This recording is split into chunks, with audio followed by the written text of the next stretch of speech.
Welcome to the Explainer. So, what if I told you that the way we've built pretty much all software for the last 50 years is, well, it's about to be completely turned on its head? Today, we're going to dive into a massive shift in how our digital world is being rebuilt. We're moving from a reality that was all about storing data to one that's built on machines that can actually reason. For half a century, one thing has sat right at the center of the tech universe, the database. But that's all changing. And this quote right here, it just nails it. We're talking about a seismic inversion. This isn't just some minor upgrade. We're talking about flipping the entire model of how software works upside down. Okay, let's really get into this. For decades, we lived in what you'd call a storage-first world. Think about it. Computers were basically forced to orbit around these massive, heavy databases. But now, we're stepping into a compute-first world, where the data is actually going to orbit around incredibly powerful AI models. The whole center of gravity is flipping. So what does this huge change actually mean for us? Well, we're calling it the Great Inversion. And believe me, it's not just another buzzword. This is about taking 5 decades, 50 years of established IT architecture and turning it completely on its head. Seriously, everything you thought you knew about how software gets built is about to change. To really rack your head around this whole inversion thing, we first have to understand why the old laws of digital physics are kind of breaking down. This isn't just about some new software. It's a fundamental move from a world of, well, dumb storage to a world of smart reasoning. And trust me, that changes everything. You see, for decades, systems were built around this idea called data gravity. The best way to think about it is like a giant database is the sun. It's so massive, so heavy, that it was way easier to bring the smaller applications, the planets, into its orbit, rather than even trying to move the data itself. For a long, long time, this was the undisputed law of our digital universe. But now there's a new force in town, and it's even stronger: compute gravity.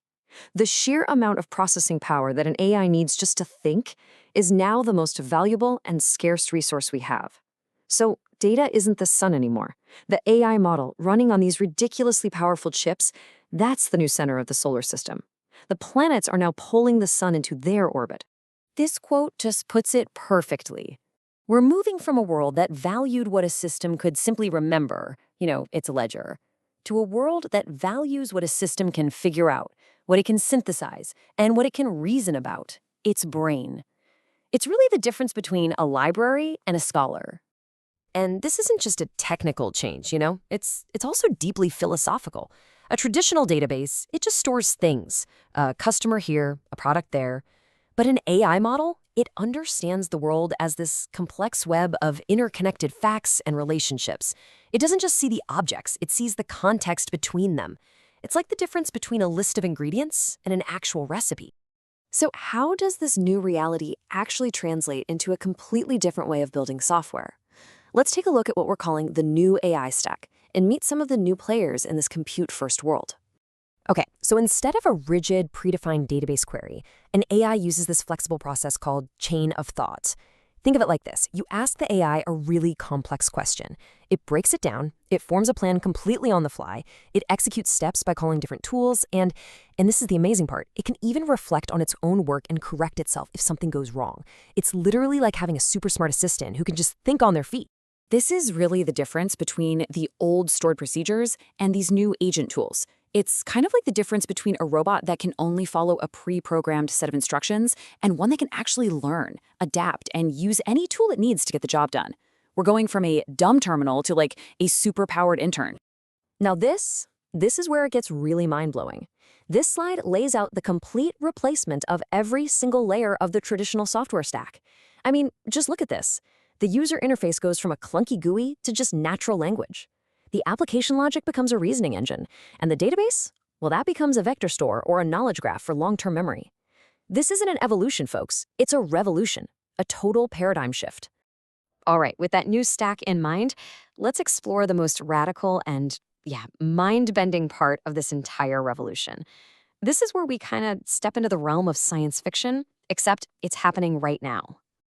This one question right here is driving some of the most advanced research in the entire field today. It just completely challenges the fundamental separation between computing and storage that has defined technology for a century. Think about it. What if the AI didn't have to query a database? What if it was the database? This leads us to this concept of a neural database. So in this world, facts aren't stored in tables and rows anymore. They're actually encoded into the very structure of the AI model itself. A traditional database is like a library where you go to look up information. A neural database? It's like a scholar who has already read all the books and can synthesize a brand new answer for you on the spot. It doesn't look up an answer, it generates it. Of course, this is super cutting-edge stuff, and it faces enormous challenges. The biggest one is the update problem. I mean, changing one simple fact could mean you have to retrain the entire model. That's like having to reread an entire library just to correct a single typo. And even worse, it's something called catastrophic forgetting, where learning new things makes the AI forget old ones. It's like a brilliant professor who suddenly forgets their own name. So for right now, we're seeing this idea applied through something called generative retrieval. The goal here isn't just to find you the best document, like a search engine does. No, it's to synthesize a perfect, brand new answer from tons of sources all at once. Imagine asking, what's the best way to plan a trip to Japan? And instead of a list of links, you just get a personalized itinerary with flight options, hotel recommendations, all generated for you right there in real time. Now, a world built on these thinking machines, it isn't a utopia. It comes with a completely new set of very complex rules, and frankly, some very serious problems. We have to be really smart about how we navigate this new landscape. So here's the crucial point. We lose that perfect transaction-level certainty of the old databases. You just can't be 100% sure every single step in a complex process happened correctly and in the right order. It's a bit like ordering a pizza online. You trust that it's being made and it's going to show up, but you only know for sure when it actually arrives at your door. We have to learn to settle for things being correct eventually. To manage this, these new systems use something called the saga pattern. Just imagine your AI assistant books a flight for you to Paris. Great, the flight's confirmed, but then it tries to book your hotel, and whoops, it's sold out. Well, with the saga pattern, the AI knows that if that hotel booking fails, it has to automatically go back and cancel the flight. It basically cleans up its own messes to make sure the final state is what you actually wanted.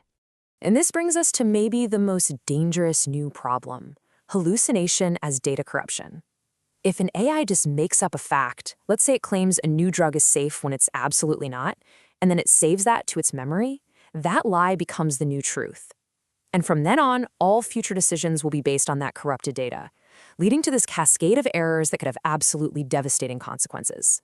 So what does all this mean for the old world? Well, SQL, the classic database language, it isn't dying. Instead, it's kind of becoming like assembly code, a low-level language that we humans are going to stop writing, but that the AI agents will still use behind the scenes to talk to all the older systems. It's becoming the Latin of the digital world, still important, but no longer the language that people speak. So the most likely outcome here isn't a total replacement overnight. It's going to be a hybrid future. Your critical data, I'm talking about your bank balance, for instance, that's going to stay in secure traditional databases. I mean, we are not trusting our life savings to a system that might hallucinate a zero off our account balance, right? But all the knowledge, the context, the unstructured stuff, that's what's going to move to these new AI native systems. It's really about using the right tool for the right job. And all of this leaves us with a final, really provocative thought. If the basic building block of software is no longer a simple transaction, but is instead a thought, that changes everything. It forces us to ask a brand new and incredibly important question. How do we build, secure, and ultimately trust a world that runs on machines that think? That is the challenge and the opportunity that lies ahead.